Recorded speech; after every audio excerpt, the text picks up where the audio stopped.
Hare Krishna. We welcome you back to our YouTube series of 12 Mahajan, their life and pastimes.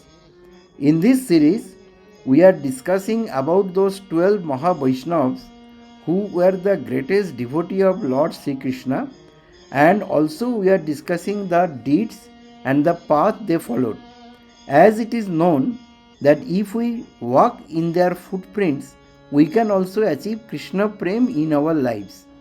I am concentrating on a few episodes, few stories of their life, because if I want to talk about their entire life, this YouTube series will be very big. So I am selecting some of the stories and discussing only that. Now, in past two episodes, we have spoken of our first Mahajan, which is Lord Brahma, and today is the third episode of Lord Brahma. In the first two episodes, we have discussed the background of Lord Brahma, his appearance and his creation, and today we are going to discuss how he was the custodian of the knowledge, which is Vedas, and how he glorified Lord SriKrishna. I request you to see all these videos till end, and if you have any specific suggestions or specific point to discuss, I am always available for a discussion. Hare Krishna. Last episode, we spoke about the creation history of Brahmaji. Here, let us start with another important service of Lord Brahma, which is the assimilation and distribution of the knowledge. Whatever Lord Krishna told him about the Vedas is called Apaurushya.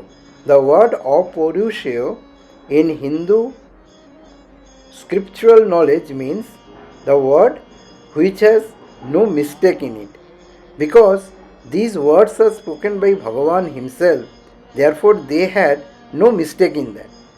And the first knowledge which was distributed by him was the knowledge of the Vedas.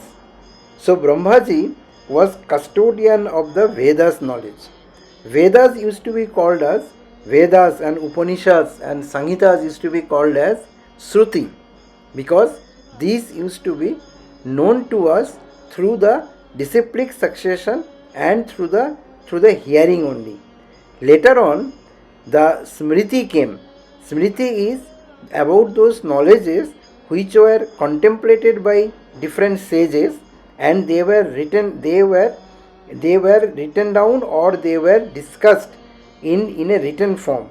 Now this Smriti will consist of Puranas, it will consist of other Itihasas and all these things.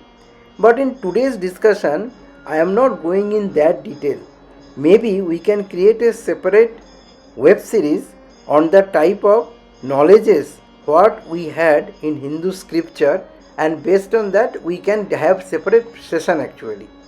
Today, this knowledge, whatever Brahmaji had, he gave these knowledges to all his children, the name of the people whom I have told in the previous episode, like Chatuskumar, like Brahmarshis, like Narad Muni, he gave that knowledges actually.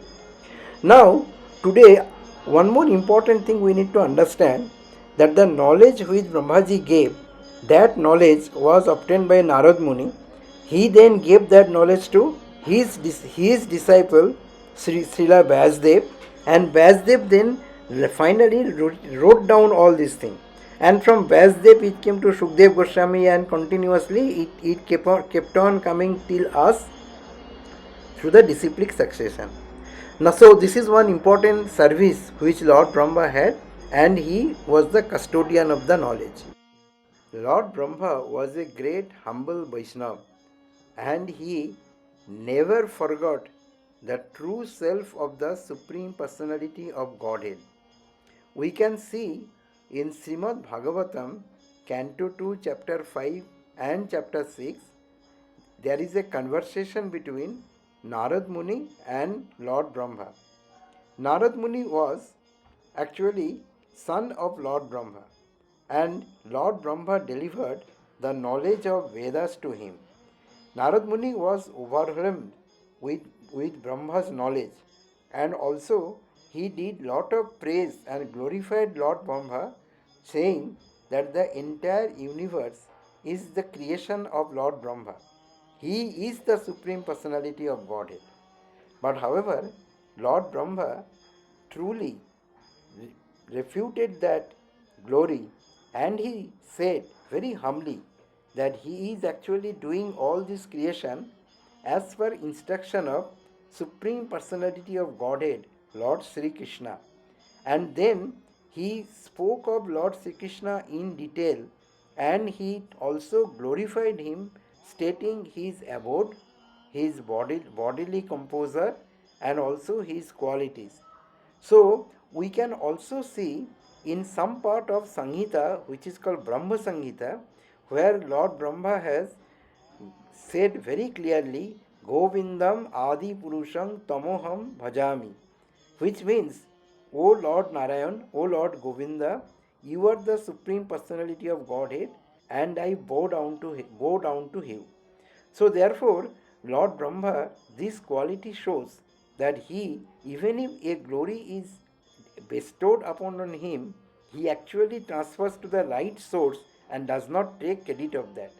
Similarly, in our day to day life also, if somebody glorifies us, it is not us for us to take those credit and pass on to Guru, Gauranga, Sri Krishna and take their mercy, because those glories, whatever apparent to us, are actually because of the mercy of those superiors.